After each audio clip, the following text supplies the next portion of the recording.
Good day everyone. I will be presenting our research on automatic analysis of sperm quality using WGN and transfer learning. As part of the Universitas Bank Malaysia's Global Classroom, our project, Sperm Quants, aims to revolutionize sperm quality analysis using cutting-edge AI techniques. Our team consists of dedicated professionals with diverse expertise. Our machine learning engineers consist of Anindya Kusumaningrum Ambarwati Prasetyo, Daniel Karim, and Rizky Koirul Warijin. Then, our data scientists consist of Christina Halim and Hajarayu Chayani also play a pivotal role in this project. Together, we aim to bring significant advancement to the field of sperm quality analysis. But in sperm quality analysis, we have a problem that traditional sperm quality analysis in laboratories is time-consuming and often hampered by different opinions from each expert. This inefficiency can delay crucial medical diagnostics and treatments. Our solution involves developing automated system for sperm quality analysis using machine learning. By leveraging transfer learning techniques, we can implement more robust machine learning models and overcome data scarcity through augmentation techniques. Before this research, several studies in sperm analysis have been made, and to understand the current landscape of sperm analysis technologies, let's look at each study in detail. First, teratozoospermia classification based on the shape of sperm head using odds threshold and decision tree. The study achieved 80% accuracy in identifying sperm head shapes using odds threshold and decision tree classification. While the approach is commendable for its simplicity, it has not yet incorporated more advanced models like neural networks, which could potentially improve accuracy and robustness. Second, cacah spermatozoa menggunakan background segmentation and boundary detection. This research achieved an 82% accuracy rate in automatic sperm counting using background segmentation and boundary detection techniques. However, the system demonstrates sensitivity to vibration in the microscope, causing images to blur and object move.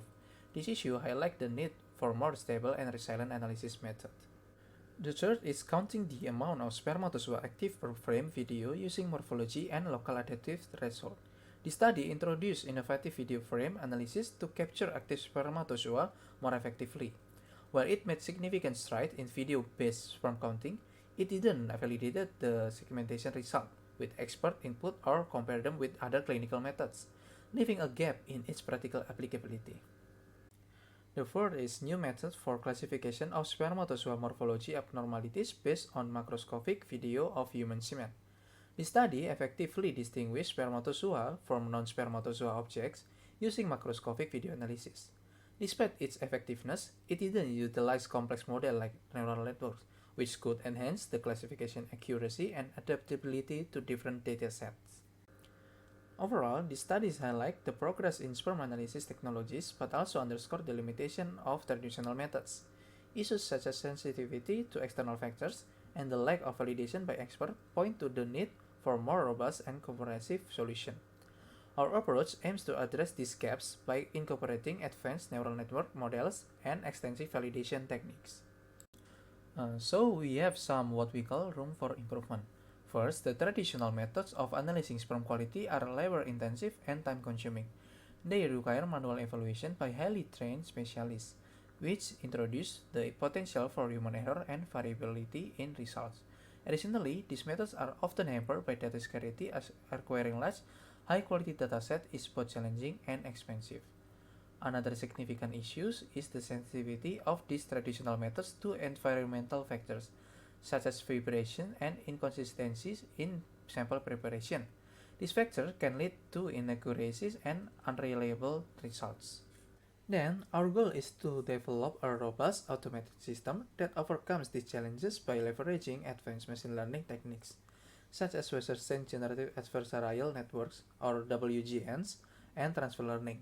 By doing so, we aim to improve the efficiency, accuracy, and reliability of sperm quality analysis, making it more accessible and dependable for clinical use. To address the limitation identified in previous studies, we propose using data augmentation techniques and incorporating advanced machine learning methods. By utilizing the MHSMA dataset and applying interpolation, we can generate more comprehensive training data. This approach aims to overcome data security and enhance the performance of our models. Initially, we had a comprehensive set of data in the form of video for sperm analysis. Unfortunately, this valuable dataset was lost. As a result, we have to rely on the MHSMA dataset while we are in the process of collecting a new dataset. The MHSMA dataset is a collection of human sperm images from 235 patients with male factor infertility. We choose MHSMA because each image is labeled by experts for normal or abnormal sperm acrosome head, vacuole, and tail. The training set contains 1000 images, the validation set contains 240 images, and the test set contains 300 images. These images are available in two different crop size, 228 times 228 pixels and 64 times 64 pixels. But we have a new problem because the data from MHSMA is NumPy array. And next, interpolation. Interpolation played a crucial role in converting the MHSMA datasets NumPy arrays into usable image data. This process allows us to upscale and downscale images, creating a larger and more diverse dataset. Let's walk through this flowchart, which outlines the process of reading a NumPy array file, displaying images with different interpolation methods, and saving them. The first step is to read the NumPy array file that contains the image data. Next, we set the directory path where the processed image will be saved. After that, we initialize a counter variable count to 0. This will help us to keep track of the number of images processed. We then enter a loop that iterates through each pixel in the image. The condition check if there are more pixels to process. In the display image with desired interpolation step, for each pixel, the image is displayed using the desired interpolation methods. The three common interpolation methods shown here are nearest neighbor, bilinear, and bicubic. After displaying the image, we increment the counter by 1. The processed image is then saved to the specific directory. We increment the pixel index I by 1 to move to the next pixel. Lastly, the loop continues until all pixels have been processed. Once all pixels are processed, the flowchart ends. Even with that process, we found out that we can only generate approximately 5000 data images, and it's not enough. Data augmentation is essential to address data scarcity. Techniques such as flipping and rotating images help the model recognize sperm in various orientation. Additionally, Wasserstein Generative Adversarial Networks, or WGNs, generate high-quality synthetic images, expanding our training dataset and improving model robustness. Here, we see the workflow for different augmentation techniques. Flipping and rotating images provide diverse potential examples, enhancing the model's ability to accurately recognize sperm cell in real-life scenarios. And we have WGN to generate synthetic images that closely resemble real ones, effectively expanding our training dataset by integrating these synthetic images.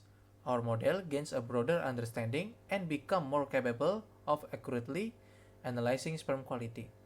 These augmentations are critical in overcoming data limitation. So we have a flowchart that provides a systematic approach to flipping and rotating images in order to do augmentation. The first step is to retrieve a list of all items in the specific directory. This directory contains the images we want to process. We then enter a loop that iterates through each item in the directory. The condition check if there are more items to process. For each item, we check if it's a PNG image. This is a decision point. If the item is not PNG image, we skip it and move to the next item. If the item is PNG image, we proceed to the next step. Then we read the PNG image into memory. The image is then flipped horizontally. This means that the left and right sides of the image are swapped. We increment the counter variable. This counter keeps track of the number of images that we have been processed. The flip image is saved back to the directory or to the specific location. We check if there are more items to process in the directory. If there are more items, we loop back to the step 3. If there are no more items, the process ends. The flowchart ends here once all items have been processed. We will do the same for rotation, except we will use rotate instead of flipping. Multiple positional augmentation give our model more examples to learn from without needing extra data. This helps the model become better at recognizing sperm cells from different angles and positions. making it more accurate in real-life situation. This flowchart outlines the process of training Westerstein Generative Adversarial Network, or WGN, and evaluating it using the Frechet Inception Distance, or FID score. The process begins with the input, real images, and noise. The real images are sampled from actual data distribution, while the noise is random input used to generate fake images. Then, the noise is fed into generator, which produce fake images. Then, both the real images and the generated fake images are passed to the critic, also known as the discriminator. The critic evaluates these images to distinguish between real and fake ones. These laws measure how well the generator is producing the realistic images and how well the critic is distinguishing between real and fake images. Based on the calculated loss, both the generator and the critic are updated to improve their performance. The generator aims to produce more realistic images, while the critic aims to better distinguish between real and fake images. This step involves tuning and hyperparameter and running multiple epochs to optimize the performance of the WGN. Each epoch represents one complete pass through the training dataset. Once the training is complete, we move on the evaluate phase. After the training is complete, we generate a new set of fake images using a trained generator. Both the real images and the newly generated fake images are passed through in an exception model to extract features. The inception model is a pre-trained neural network that provides high-level representation of the images, and the extracted features are used to calculate the mean and covariance for both the real and fake images. Then the Frechet distance is computed between the distribution of the real and fake images. This distance measures how similar the two distributions are. The computed Frechet distance is the FID score. A lower FID score indicates the generated images are more similar to the real images, signifying better performance of WGN. Before we use the dataset to train the model, we need to label each data point as either normal or abnormal so that the model can learn from it. The MHSMA dataset consists of images showing individual sperm heads, while the VISIM dataset contains video of multiple sperm cells within a single microscope view. This results in different bounding box sizes and dimensions for each dataset. Before training our model, it is crucial to label each data point as normal or abnormal. This involves annotating both images and video using tools like labeling image and open labeling. Proper annotation ensures that our model learns effectively from dataset.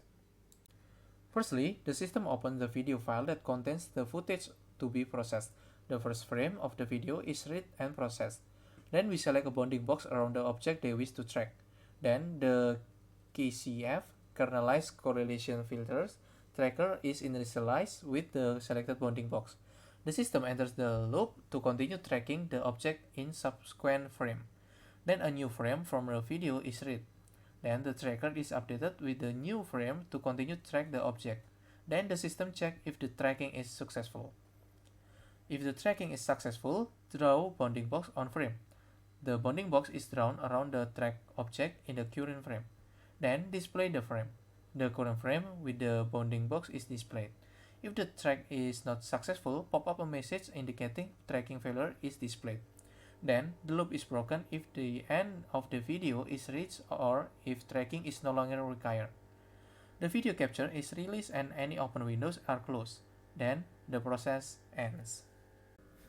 The problem in model development, while developing accurate models for sperm quality assessment, is challenging due to the need for extensive training data and computational resources. Traditional methods are time-consuming and costly, and achieving high performance with limited dataset remains a significant hurdle. To address these challenges, we utilize the transfer learning approach. This technique allows us to leverage pre-trained models, which have been trained on large-scale dataset, and fine-tune them on our specific sperm quality dataset. This approach significantly reduces training time and improves model performance. Transfer learning enables us to benefit from features learned from large-scale datasets. By fine-tuning these pre-trained models on our specific dataset, we can achieve higher accuracy and efficiency in sperm quality analysis. We employed MobileNet V2, V3, and EfficientDat models due to their proven efficiency and high performance in similar tasks. Each model offers unique advantages, making them well suited for our application. Comparing the features of MobileNet V2, V3, and EfficientDat, we see varying degrees of efficiency, accuracy, and model size. MobileNet V2 offers a good trade-off between accuracy and efficiency, while MobileNet V3 and EfficientDat provide improved performance and scalability for object detection tasks. MobileNet V2 is designed for efficient neural network operation on mobile and embedded devices. It features an advanced architecture with key innovations such as inverted residual and linear bottlenecks, significantly improving performance and reducing computational complexity. Below is the detailed description of MobileNet V2 architecture. The first is input layer. The network takes an input image typically of size 224 x 224 x 3. Second is initial convolution, a standard convolution layer with patch normalization and ReLU6 activation function. The third is bottleneck blocks.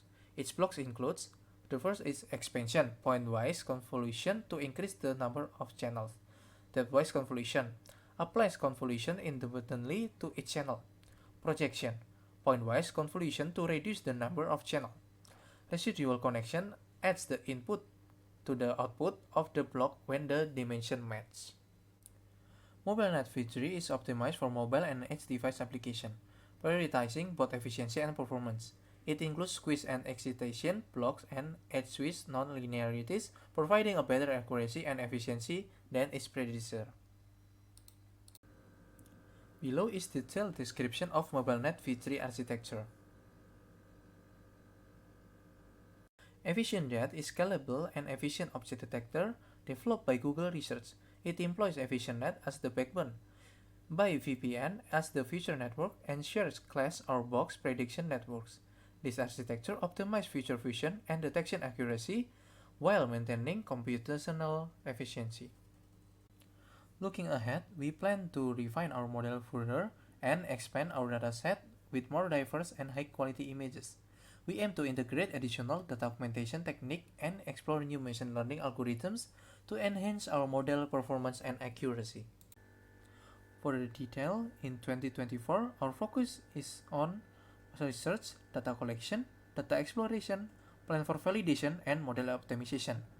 On 2025, our focus is on user feedback and intervention, iteration and improvement in selected clinics, data storage and further analysis, and the final report preparation. On 2026, our focus is on development for national scale, necessary updates, new data, validating and testing, continuing improvement and adjustment, regulatory requirement, and data integration. On 2027, our focus is on development for global scale, necessary updates, new data, testing and validation, continuing improvement and adjustment, regulatory requirement and data integration, export, and continuous monitoring.